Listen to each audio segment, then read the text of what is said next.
Rieccoci insieme. Ecco, noi commentavamo che, attenzione, la scelta una volta fatta di come si vuole andare in pensione, prima, dopo, è una scelta irreversibile e le conseguenze invece sono finché si è in vita, vero? E quindi questo è una cosa importantissima. Infatti quando dicevo opzione donna, attenzione, non prenderla troppo alla leggera, perché poi la pensione invece è leggera, sì. Quando si ha la speranza o il pensiero di dover andare in pensione, soprattutto ci si vuole andare a un'età inferiore a quelli che sono i limiti che sono previsti, bisogna sapere che comunque si avrà una pensione più bassa nel mensile. Se io vado a 67 anni avrò, che so, 100, se io vado a 64 anni avrò 80, 85 e lo avrò per tutta la vita, cioè farò una scelta che è irreversibile, che si trascinerà fin quando mi verrà erogata. E a volte quei 50 euro fanno la differenza, questo è importante ricordarlo. Allora, voi richiedete appunto la piena indicizzazione delle pensioni, piena rivalutazione delle pensioni, giusto? Questa è una cosa fondamentale. Qui viene spiegato un po' in uno schema cosa vuol dire indicizzazione piena, parziale, a fasce, a scaglioni, sì. È un po' complicata la cosa. Questa è la battaglia navale di ogni anno, che nel corso degli anni, quando arriva ottobre, novembre e dicembre, come devo dire, ci impegna tutti a cercare prima di capire e poi di spiegare che cosa succede. Ma è proprio su queste cifre che poi il governo fa la sua legge di bilancio e molte volte la fa andando a penalizzare chi? Le fasce leggermente più alte dei pensionati. Se noi guardiamo il Veneto, noi diciamo sempre che in Veneto circa il 70% delle pensioni erogate in Veneto sono all'interno di 4 volte il minimo, cioè intorno ai 2.300-2.400 euro lordi, che si tramutano però in un netto che è intorno ai 1.500-1.600 euro mensili. E quando è una sola pensione che entra in casa, immaginiamo bene quello che può essere un problema per una coppia di pensionati, sì, perché con quel tipo di reddito lordo comunque anche l'eventuale coniuge non avrebbe diritto a tutta quella serie di integrazioni sociali perché supera i limiti di reddito stabiliti. Dopodiché, fasce o scaglioni cosa significa? Significa rivalutare la pensione per tutta quella che è la mia pensione lorda, oppure rivalutarla per la prima parte al 100%, per la seconda parte al 90% e infine per il 75%. E qui nel corso di questi anni i risparmi che i governi che si sono succeduti, tutti hanno fatto sulle pensioni più alte, sono stati risparmi notevoli. 23-24, questa legislatura. Sulle pensioni sopra i 2.500 euro si sono fatti risparmi che oggi ammontano a circa 7 miliardi di euro l'anno, cioè sulle pensioni più alte superiori a 2.500 euro lordi. Risparmi che se li moltiplichiamo nel corso degli anni significa che se un anno io risparmio 7 miliardi, su 10 anni sono 70 miliardi di euro fatte sulle spalle dei pensionati che hanno una pensione lorda superiore a 2.500 euro. Su contributi versati. Significano 70 miliardi in meno che possono essere usati per i consumi interni, quello di cui si parla tanto ma di cui mai nessuno se ne occupa. Assolutamente, quindi per adesso, politicamente parlando, c'è anche un problema per quel che riguarda le pensioni alte, no? Tra virgolette, certo, e quelle medie?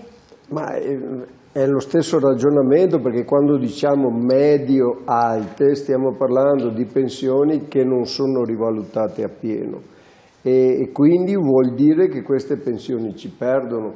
Anche su questo bisogna fare chiarezza anche dal punto di vista ideale sulle cose. Si presume, e senza ombra di dubbio, che se uno ha una pensione alta, viene da contributi regolarmente pagati, un lavoratore professionale, un medico, qualcosa con un'alta professionalità, ed è giusto che la sua pensione sia rapportata a quello che lui ha versato. Quindi vale questo principio, il ragionamento di dire: se io ho versato tanti contributi, comunque la parola rivalutazione è quella che mi deve coprire nei miei anni pensionistici. C'è poco da discutere su questo. Poi è evidente che quando dal punto di vista sempre ideale noi diciamo ed è successo, quando non ci sono le risorse per tutti abbiamo evidentemente privilegiato chi aveva una sofferenza da sopravvivenza. Ecco, in questo senso sì, ma non che gli altri non abbiano diritto di avere la rivalutazione. Questo è il concetto che dovrebbe passare. Potrei farle un esempio, perché parliamo di anelli di una catena che veniva citato prima la parte fiscale. È evidente che se noi, possiamo dirla in senso generale, uno dice c'è chi evade, e vabbè, è la storia che sentiamo da quando eravamo bambini e non si risolve mai. Io le faccio un esempio concreto e la politica su questo deve decidere, io non dico che è giusto o sbagliato, deve decidere se è la strada giusta e se darà i risultati.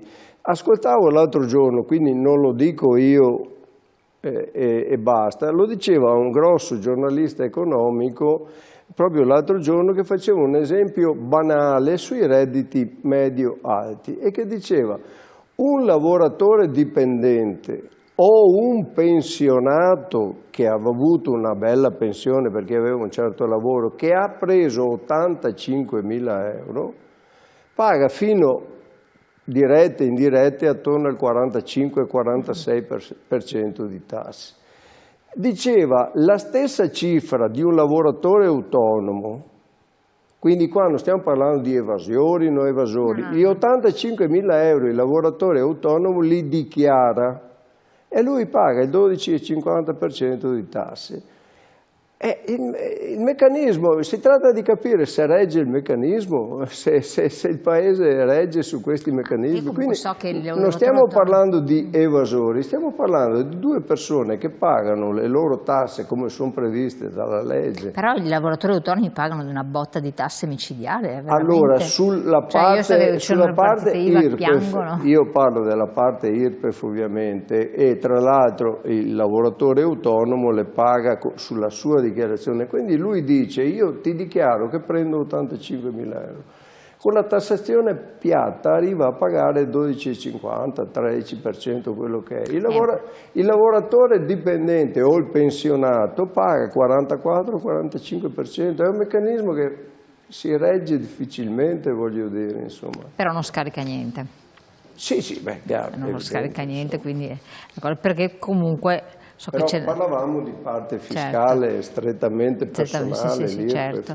Allora, c'è l'altra questione invece che voi chiedete, che è importante, a parte che volevo vedere un po', se magari dalla regia ci mettono la slide del calendario delle rivalutazioni, proprio per far capire cosa, eccolo qua, che cosa c'è stato e che cosa dovrà esserci, vogliamo spiegarlo un attimo. Sì, negli anni scorsi, dopo gli anni 23-24, con un'inflazione elevata, per cui rivalutazione delle pensioni, soprattutto quelle entro 4 volte il minimo, dell'8% il primo anno e del 5,4% il secondo anno, ma poi con quella tabella che si era vista prima, con le pensioni più elevate ci sono stati degli abbattimenti della rivalutazione superiore al 50%, l'anno passato c'è a gennaio 2025 inflazione 2024 c'è stato un adeguamento solo dello 0,8%.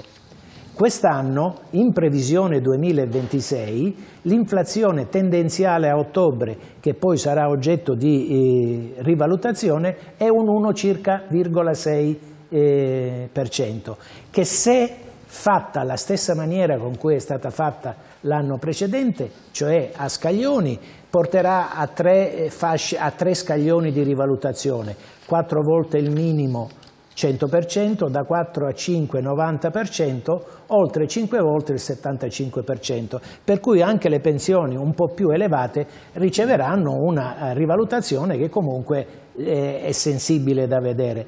Mentre se dovessero entrare in gioco i meccanismi, ma questo si stabilirà solo durante la legge di bilancio, quando dovranno tirare quelle lineette dei saldi in basso, quando si metteranno forse d'accordo che non è il caso di aumentare la flat tax per chi già paga le tasse così come ha detto il mio collega, noi dovremmo vedere dal 1° gennaio delle pensioni rivalutate dell'1,6 4 volte, dell'1,4 e di circa l'1%. Sono cifre molto basse. Normalmente ci si aspettava che l'inflazione definitiva dell'anno precedente poi venisse rivalutata. Quest'anno non è così, perché quello che si era stabilito a ottobre dello scorso anno è quello che è definitivo anche per l'inizio di quest'anno. Rafforzamento della 14ª, che è un altro aspetto su cui puntate. Che cosa quello vuol è dire? un altro. Quando la 14ª fu istituita, fu stabilito una cifra da dare a secondo quanti contributi si erano versati durante la propria vita lavorativa, per rivalutare queste pensioni che comunque, nonostante i contributi, sono basse. Basse vuol dire fino a 2 volte il trattamento minimo? Sì, giusto? fino a 2 volte il trattamento, fino a circa 15.000 euro lordi, ma di reddito annuo complessivo della famiglia o della persona. Ecco, questa cifra non è mai stata rivalutata nel corso degli ultimi 20 anni, per cui stabilita all'epoca non è mai più ritoccata. E se un ragionamento deve essere fatto e tocca alla politica farlo, significa che se io ho stabilito di dare un conguaglio rispetto a pensioni contributive trattate male, forse sarebbe il caso che anche queste dovrebbero essere rivalutate e tenute nella dovuta considerazione, visto che sono un sostegno alla persona. Che prospettive ci sono? Ma questa è una domanda di quelle che a cui non si vorrebbe rispondere, nel senso che le immagini, le notizie che noi abbiamo è sostanzialmente la stessa cosa degli altri anni, cioè ci stanno dicendo che non ci sono i soldi sostanzialmente, che stanno tentando di recuperare delle somme, vedi prima si diceva all'inizio le banche piuttosto che qualcos'altro, e soprattutto ci sono delle priorità che bisognerà capire come le sviluppano all'interno anche dei partiti, ovvero del governo in questo caso, perché per esempio, per citare un titolo che ci riguarda ma che non è di oggi, la sanità, il sociosanitario, dipende da quante risorse dedicheranno da una parte e quante dall'altra. Dicevo all'inizio quanti soldi metteranno per lo sviluppo e quanti per l'assistenza.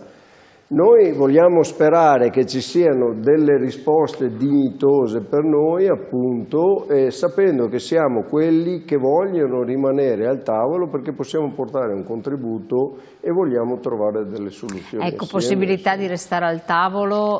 Finora siamo stati al tavolo, ci hanno chiamati, stiamo discutendo, ripeto, c'è tempo davanti, dopo se mi chiede che avremo tutto, io non so rispondere a questo, ma poi vedremo, insomma. Tanto qualcosa bisogna da una parte o dall'altra riuscire ad ottenere.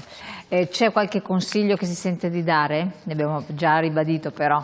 Sì, io lo ribadisco, prima di decidere, di scegliere di andare in pensione con qualsiasi sistema si voglia andare, informarsi quale sarà la possibilità e soprattutto che cosa si andrà a prendere di pensione, e se restare 1 anno in più, 2 anni in più al lavoro significa avere 200-300 euro in più di pensione, rifletterci bene prima di scappare, perché la scelta, ribadisco, è irreversibile nel momento in cui si fa. E poi se appunto ci sono problemi di rivalutazione, eccetera, quei soldi assolutamente tornano ad essere utili, tenendo conto, come dicevate voi, che non si sa mai se uno resta in coppia, se lo è, come sarà, vabbè, tutte queste belle componenti qui.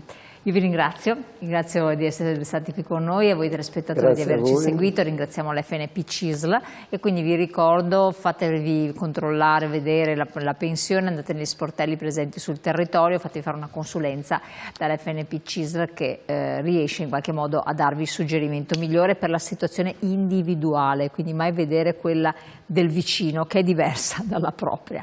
Buon proseguimento.